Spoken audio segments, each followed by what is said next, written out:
અગાઉના જે ટોપિકમાં પ્રાજ્ઞનિક સ્વાસ્થ્યની વાતો કરતા હતા એના અંદર સૌથી મોટો પ્રશ્ન વસ્તી વધારો હતો. એ વસ્તી વધારાને જો કંટ્રોલ કરવો હોય તો આપણે જોયું કે ભાઈ WHO એને કેટલીક શૈક્ષણિક સમજ દ્વારા આ પદ્ધતિમાં આપણે ઘટાડો કરી શકીએ, પરંતુ કેટલીક બીજી વિશિષ્ટ પદ્ધતિઓ, વૈજ્ઞાનિક પદ્ધતિઓ, જેને મિત્રો આપણે ગર્ભ અવરોધન પદ્ધતિ તરીકે ઓળખીએ છીએ. આપણો આશય છે કે પૃથ્વી ઉપર વસ્તીનું પ્રમાણ બેલેન્સ થાય, અને એ વસ્તી પ્રમાણ બેલેન્સ કરવા માટે ગર્ભ અવરોધન પદ્ધતિનું જો સાચું શિક્ષણ લોકો સુધી પહોંચે તો ગર્ભ અવરોધન પદ્ધતિનો ઉપયોગ કરી અને લોકો આ કાર્યક્રમમાં સહભાગી બની શકે છે. ગર્ભ અવરોધન એટલે શું? તો જ્યારે શુક્રકોષ અને અંડકોષનું મિલન થાય ત્યારે એક કુદરતી પ્રક્રિયા કે જેમાં ફલન થવાથી ગર્ભ ધારણ થાય, પરંતુ આ એક પ્રક્રિયા જે કુદરતી પ્રક્રિયા છે એમાં આપણે કેટલોક અવરોધ પેદા કરે અને એ ગર્ભ સ્થાપિત ન થાય એવી વ્યવસ્થાઓ મિત્રો આપણને અહીં બતાવેલી છે, જે આપણે ગર્ભ અવરોધન પદ્ધતિ તરીકે ઓળખીએ છીએ. બીજા કેટલાક એવી વ્યવસ્થાઓ છે કે જેને આપણે એવું કહી શકીએ કે અનૈચ્છિક ગર્ભ, કે જ્યારે માતા પિતા એ ગર્ભ ઈચ્છતો નથી તો એ સમયગાળા દરમિયાન પણ આપણે આવી પદ્ધતિઓનો ઉપયોગ કરી શકીએ છીએ. ગર્ભ અવરોધન પદ્ધતિનો ઉપયોગ કરવો હોય તો એમાં સૌથી પ્રાથમિક વ્યવસ્થા શું હોવી જોઈએ? તો સરળ રીતે ઉપલબ્ધ હોવો જોઈએ, અને એ જે કઈ વ્યવસ્થા છે, જે કઈ પદ્ધતિ છે, એ એના શરીરને આડઅસર ના કરે એવી વ્યવસ્થા હોવી જોઈએ, તો લોકો વધુમાં વધુ એનો ઉપયોગ કરી શકે.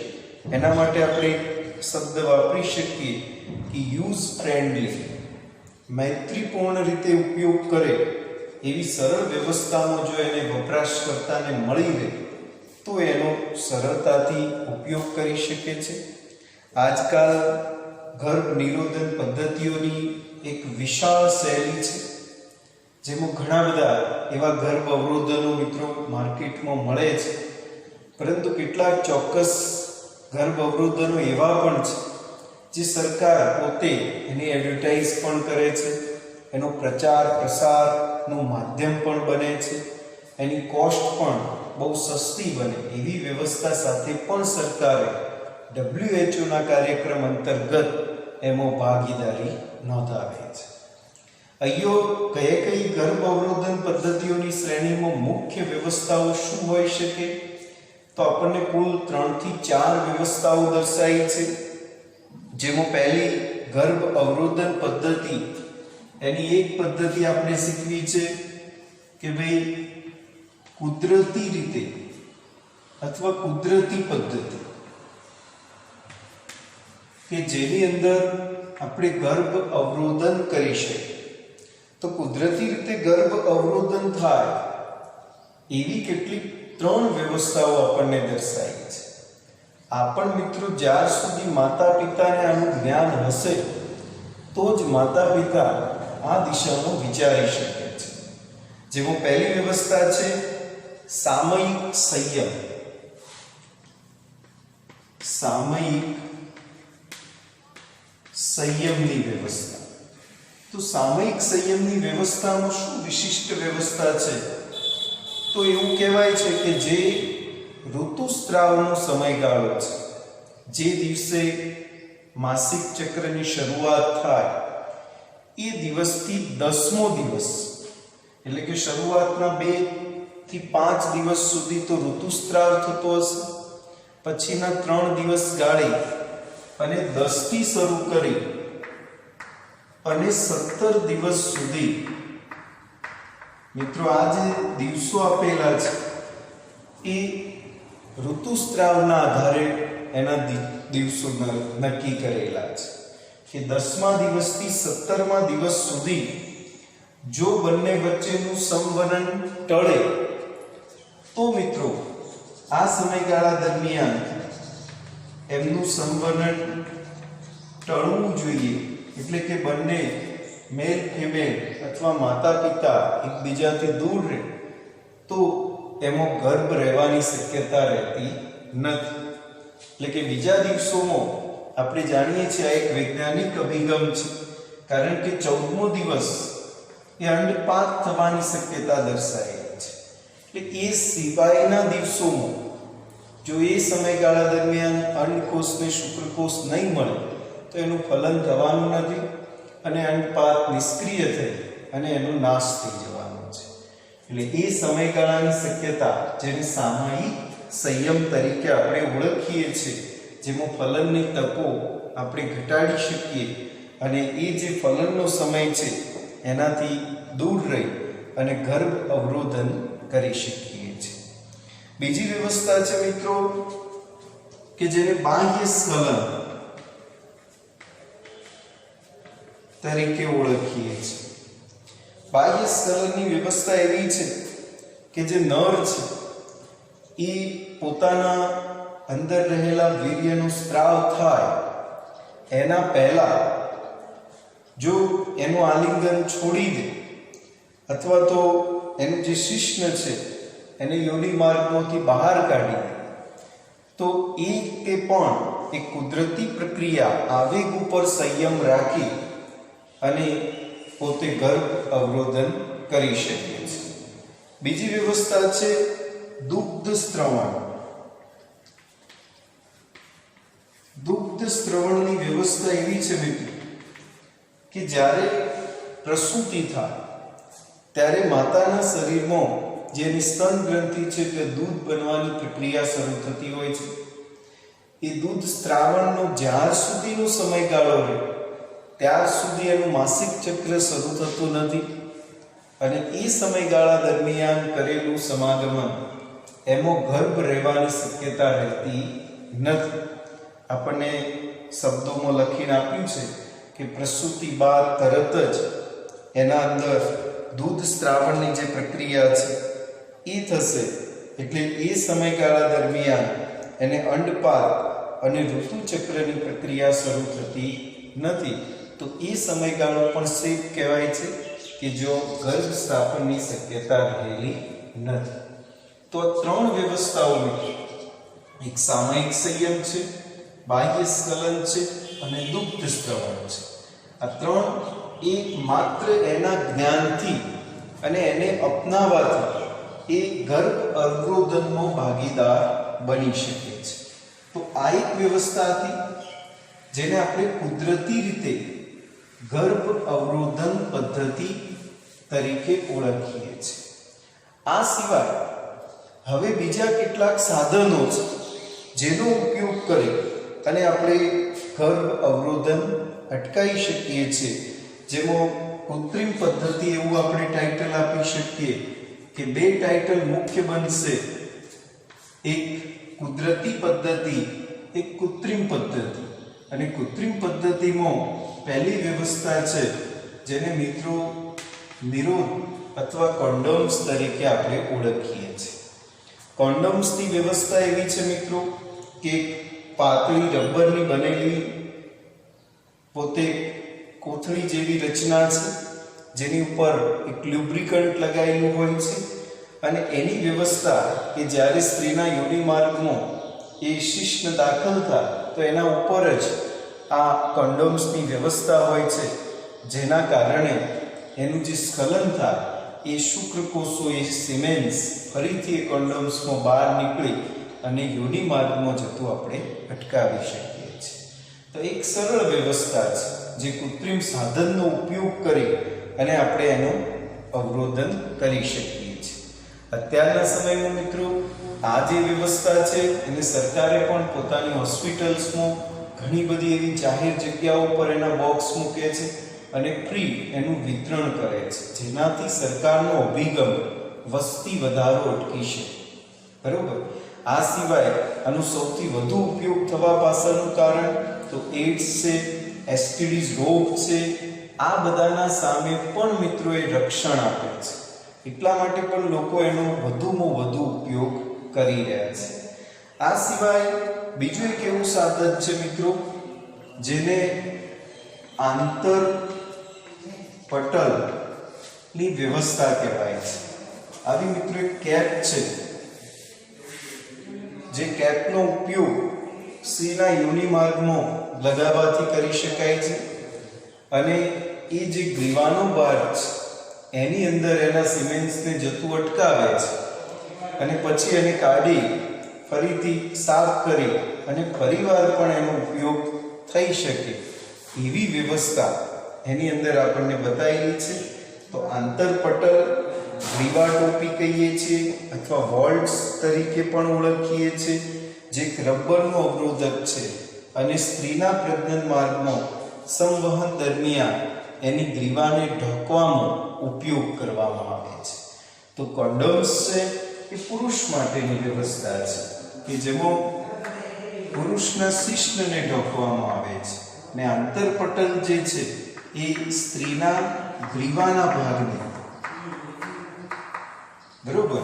તો માનો આ એનો યોનિ માર્ગનો ભાગ છે, તો આ રીતની વ્યવસ્થા આ પટલ્સની રાખવામાં આવે છે જેથી અહીંયો જે તે સિમેન્ટ્સ રહેશે પછી એને બહાર કાઢી દેવામાં આવશે, જેના કારણે એ સિમેન્ટ્સ એના ગ્રીવા માર્ગની અંદર દાખલ થતું નથી. તો આ પણ એક વ્યવસ્થા આપણને દર્શાવેલી છે. આના પછી બીજી વ્યવસ્થાઓ છે મિત્રો આંતર ગર્ભાશય ઉપાય, જેને આપણે આઈયુડીએસ કહીએ છીએ.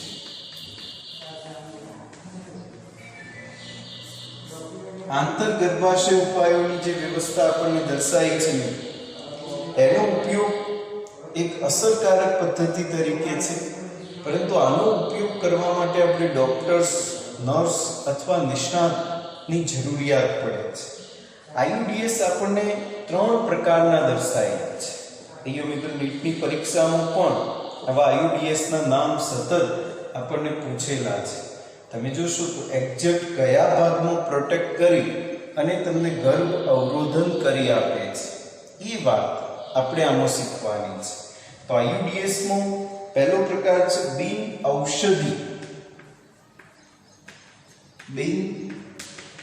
ઔષધીય આઈયુડીએસ. તો બિન ઔષધીય આઈયુડીએસ માં કોનો સમાવેશ કરવો એ ખાસ આપણે યાદ રાખવાનું છે, જેથી આપણને ઓબ્જેક્ટિવ ના સારા જવાબો લખી શકીએ. તો લિપ્સ લોક કરીને એક વ્યવસ્થા છે,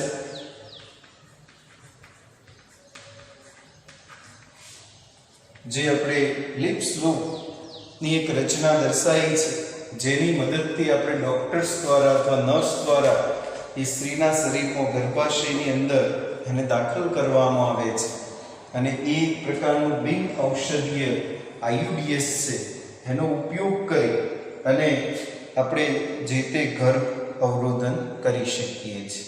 બીજી એવી વ્યવસ્થા છે કોપર મુક્ત કરતો આઈયુડીએસ. તો બીજો ભાગ આપણે લખીએ કે કોપર મુક્ત કરતું આઈયુડીએસ. તો કોપર જેની અંદરથી કોપર રિલીઝ થાય છે મિત્રો, આપણે આને સરળ રીતે કોપર ટી એવા બધા નામોથી ઓળખીએ છીએ. તો એની અંદર CU2 છે, એક પેટર્ન CU7 છે કે જેની અંદરથી કોપર રિલીઝ થાય છે, અને મલ્ટીલોડ 375 કરીને એક છે, તો એ પણ કોપર મુક્ત કરતું એક આઈયુડીએસ તરીકે આપણે ઓળખીએ છીએ. એ જ રીતે ત્રીજી વ્યવસ્થા છે કે અંતઃસ્ત્રાવ મુક્ત કરતું આઈયુડીએસ, કે જેના અંદરથી અંતઃસ્ત્રાવ મુક્ત થાય છે. તો એનું નામ આપણને આપીશું, જેમાં પ્રોજેસ્ટાર કરીને લખેલું છે મિત્રો, પ્રોજેસ્ટાર્સ. અને બીજું છે LNG20. આ મિત્રો ખાસ યાદ રાખીશું, LNG20 મલ્ટીલોડ 375 આ બેના વચ્ચે ભેદ છે, આ કોપરની વ્યવસ્થામાં જોડાયેલું છે અને કોપર મુક્ત કરે છે. આ મિત્રો પ્રોજેસ્ટેરોન જેવા અંતઃસ્ત્રાવ મુક્ત કરતું આયુડીએસ છે. એટલે આ 3 આયુડીએસ જેના અંદર બિન ઔષધીય આયુડીએસ જેમાંથી કોઈ એવી વ્યવસ્થાનું સ્ત્રાવ થતો નથી, કોપર મુક્ત થાય છે, અંતઃસ્ત્રાવ મુક્ત થાય છે, તો 3 અલગ કરી દેવા. આ બધાનું કોમન વર્ક માનો એનું આ બધા શું કામ કરે છે, તો આ બધામાંથી સ્ત્રવતા જે કંઈ સ્ત્રાવ છે એ ગર્ભાશયની અંદર જે શુક્રકોષ છે એ શુક્રકોષનું ભક્ષણ કરવામાં વધારો કરી દે છે. માનો જે ગર્ભાશયનો ભાગ છે તેઓ જ્યારે શુક્રકોષ પહોંચે છે તો એ શુક્રકોષ વધુમાં વધુ એનું ભક્ષણ થઈ જાય, જેના કારણે અંડકોષ ફલિત ના થાય એવી વ્યવસ્થા સાથે પોતે જોડાયેલા છે.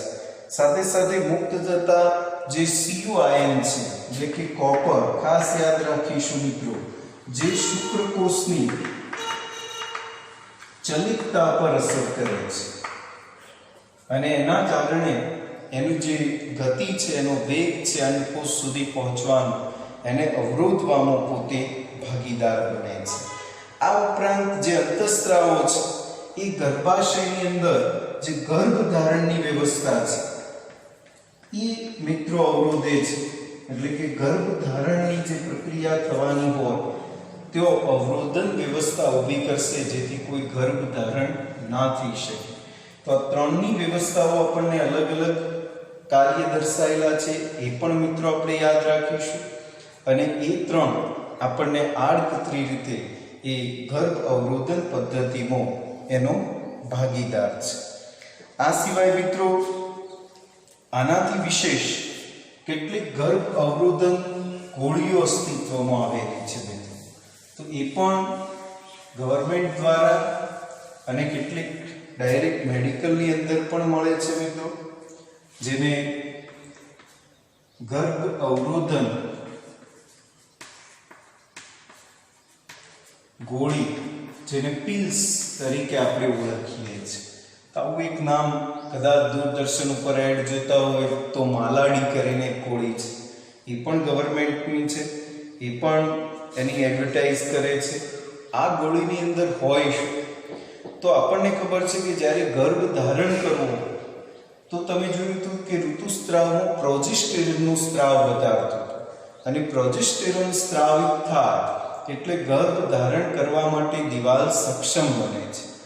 આ ગોળી એવું કામ કરે છે કે પ્રોજેસ્ટેરોનની એન્ટી વિરુદ્ધમાં કામ કરે છે. એટલા માટે એમાં પ્રોજેસ્ટોજેન્સ નામનો જે દ્રવ્ય છે મિત્રો, ખાસ યાદ રાખીશું, પ્રોજેસ્ટોજેન્સ અથવા તો એનું બીજું નામ આપ્યું છે જેની અંદર પ્રોજેસ્ટોજેન અને ઇસ્ટ્રોજન આ બંનેનું સંયોજન હોય છે. મોં વાટે લેવાની ગોળી છે, એટલે કે મુખ દ્વારા લેવાય છે. એટલા માટે કોઈ પણ મોં વાટે લેવાતી કોઈ પણ પ્રકારની ગોળી જેને આપણે મોં વાટે લઈએ તો એને આપણે પિલ્સ તરીકે ઓળખીએ છીએ. અને આ પિલ્સ લેવા માટેનો એક ચોક્કસ સમયગાળો છે, એની એક વ્યવસ્થા છે. એમાં બહુ ફેમસ છે મિત્રો એક સહેલી કરીને ગોળી આવે છે. જે સહેલી ગોળી જે ઋતુસ્ત્રાવની વ્યવસ્થા છે એના 7મા દિવસ, એટલે કે ઋતુસ્ત્રાવ જે શરૂ થાય એના 7મા દિવસથી શરૂ કરી અને 21 દિવસ સુધી, એટલે કે પ્રથમ 5 દિવસમાં જ આપણે શરૂ કરી દેવાની અને એવી કુલ 21 દિવસ સુધી આ ગોળી સતત લેવાની હોય છે. માત્ર 7 દિવસ જ વચ્ચેનો જે ગાળો છે જેની અંદર ઋતુસ્ત્રાવ શરૂ હોય એ ગાળો એને છોડવાનો છે. બાકીના સતત દિવસોમાં આ ગોળીનો ઉપયોગ કરવાનો છે. થોડીક આડઅસર પણ છે મિત્રો, જે આપણા બોડી સાથે, આપણું બોડી એના સાથે કેવું રિએક્શન કરે છે એ પ્રમાણે એની કેટલીક આડઅસરો પણ થતી હોય છે. બાકી જનરલી મોટા ભાગે સેફ ગોળી છે અને વધુમાં વધુ લોકો આ પ્રકારની ગોળીનો ઉપયોગ કરતા હોય છે. એટલે કે સહેલી ગોળીની જે આપણે વાત કરી છે સાથે સાથે એ બિન સ્ટીરોઇડ એટલે કે એના અંદર સ્ટીરોઇડનું પ્રમાણ પણ હોતું નથી, એટલે બિન સ્ટીરોઇડ તરીકે આપણે ઓળખીએ છીએ. એના માટે એ નુકસાનકારક ઓછી છે એવું કહીશું, બરોબર. અને આ સહેલી અઠવાડિયામાં એકવાર લેવાની ગોળી એ પણ મિત્રો છે જે ઓછી આડઅસર અને ઊંચું ગર્ભ અવરોધક મૂલ્ય પણ ધરાવે છે. એના સિવાય નવી વ્યવસ્થાઓ અસ્તિત્વમાં જે આવી છે મિત્રો, જેને ઘણા લોકો એવી રીતે ઓળખે છે કે સિવિલમાં એક ઇન્જેક્શન આપવામાં આવે છે. તો એ વ્યવસ્થા જેને આપણે ઇન્જેક્શન તરીકે ઓળખશું,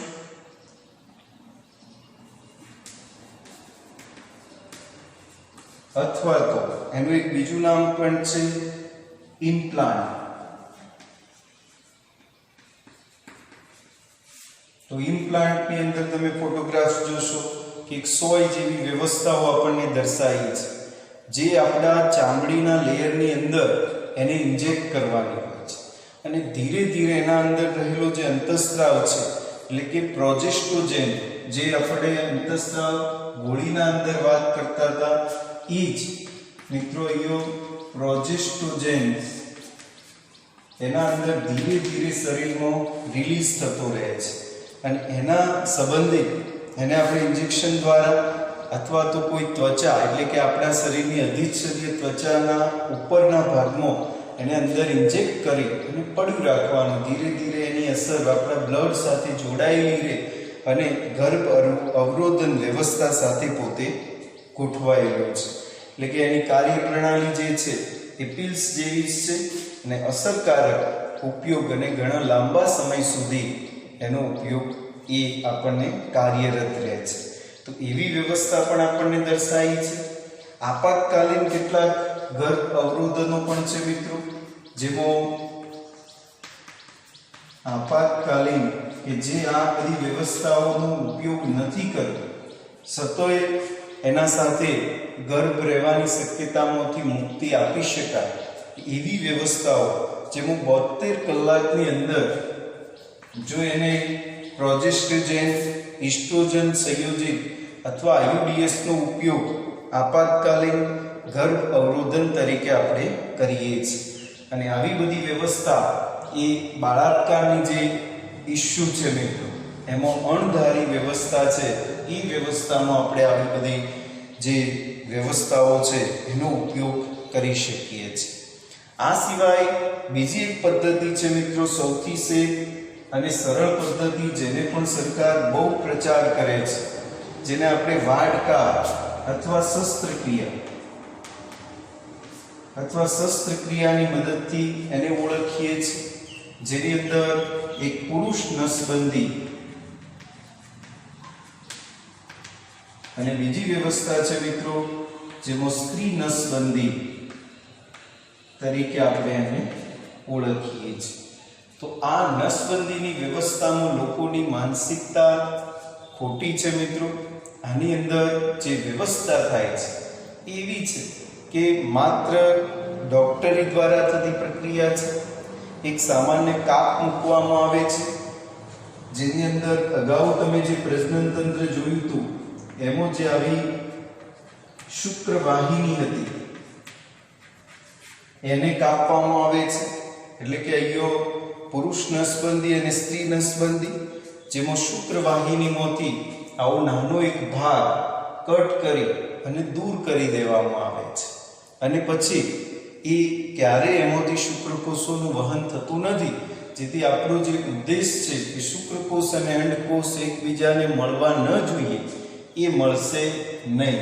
પરંતુ આની જે નેગેટિવ પાસું એટલું જ છે કે ફરી આને કાર્યરત કરવી એ બહુ ઓછી વ્યવસ્થા એટલે કે રેર કેસીસમાં હોય છે.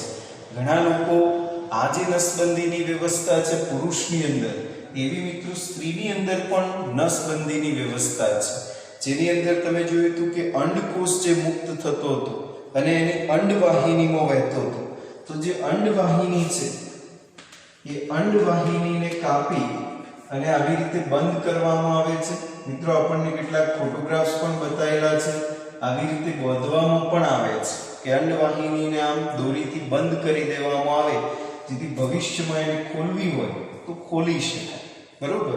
આ ઉપરાંત એને કટ કરવામાં પણ આવે છે. જો કાપવી હોય તો અંડવાહિની કાપીને પણ એના જે અંડકોષો તેઓ પહોંચે ગર્ભાશયમાં એને અવરોધી શકાય છે. આ વ્યવસ્થામાં મિત્રો કેટલાકની માનસિકતા એવી છે કે નપુંસકતા આવે, તો એ બિલકુલ ખોટી વાત છે. આની અંદર આપણે જે અટકાયા છે એ પુરુષની અંદર માત્ર મિત્રો શુક્રકોષને અટકાયા છે અને સ્ત્રીની અંદર માત્ર અંડકોષ અટકાયો છે. બંનેમાંથી એક પાત્ર જો આ પ્રકારની વ્યવસ્થામાં ભાગ બને, આના માટે મિત્રો સરકારે દરેક હોસ્પિટલમાં આની વ્યવસ્થા કરેલી છે. જે પુરુષ નસબંધી અથવા સ્ત્રી નસબંધી કરાવે એને 1000 રૂપિયા ઇનામ પણ રાખેલું છે. બરોબર. તો એવી રીતે સરકારે એને પોતાની સ્કીમ છે અને એમાં કાર્યરત કેટલાય લોકોને આવું કામ કરવા માટે પ્રેરે છે અને એની એડવર્ટાઇઝ પણ કરે છે. જે આશા વર્કર્સ છે એનાથી લોકોને સમજાવવામાં પણ આવે છે અને આ બે વ્યવસ્થાઓમાં ભાગ બનાવવામાં આવે છે. અહીંયા મિત્રો જે પુરુષ નસબંધી છે એના માટેનું ઇંગ્લિશ વર્ડ્સ ખાસ યાદ રાખીશું. વેસેક્ટોમી જે શબ્દ ઘણીવાર પૂછાયેલો છે, અને સ્ત્રી નસબંધી છે જેને ટ્યુબેક્ટોમી તરીકે આપણે ઓળખીએ છીએ એ પણ મિત્રો એટલો જ ફેમસ અને એટલો પ્રસિદ્ધ શબ્દ તરીકે આપણે યાદ રાખીશું. તો આ બધા જે ઓપ્શન છે મિત્રો, જે આ નસબંધી અથવા વાળ કાપી કાયમી ઓપ્શન છે જેમાં કોઈ શક્યતા રહેતી નથી અને 100% આપણને રિઝલ્ટ મળે છે.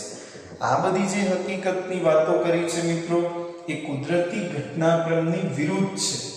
બરોબર. ગર્ભ અવરોધન કરવું એ ગર્ભ સ્થાપિત થવો એ કુદરતી ઘટના છે અને એના વિરુદ્ધ આપણે કામ કરવાનું છે. સતો આપણે વસ્તી વધારો એ ઉદ્દેશ માટે આ કામ કરીએ છીએ. બરોબર. કે કેવી રીતે વસ્તી વધારાને અટકાવી શકીએ, રોકી શકીએ, એના માટેની આ એક વ્યવસ્થા છે.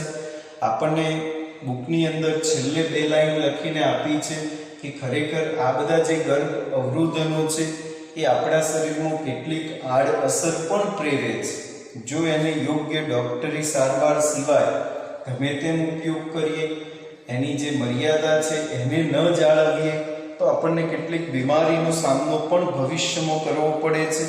જેની અંદર જો આનું ગર્ભ અવરોધકનો સતત ઉપયોગ કરવાથી ઉબકા આવવા, પેટમાં દુખાવો થવો, રક્તસ્રાવ થવો, સાથે સાથે અનિયમિત ઋતુસ્રાવ પણ થઈ જતો હોય છે વધારે પડતો ઉપયોગ કરવાથી, સ્તન કેન્સરની શક્યતા. બરોબર. આ બધું એકદમ સાઇડ રેર કેસીસની વાતો છે, પરંતુ આને અવગણી ન શકાય એવી નાની મોટી બીમારીઓ આપણને એના સાથે જોડાયેલી છે, કારણ કે કુદરતી પ્રક્રિયાથી વિરુદ્ધ જવાનું છે. તો આ એક ટોપિક હતો મિત્રો, ગર્ભ અવરોધન પદ્ધતિ. એમાં નાના નાના ટોપિક છે અને એના આધારે બહુ સરસ નીટમાં આપણને પ્રશ્નો મૂકેલા છે. Thank you.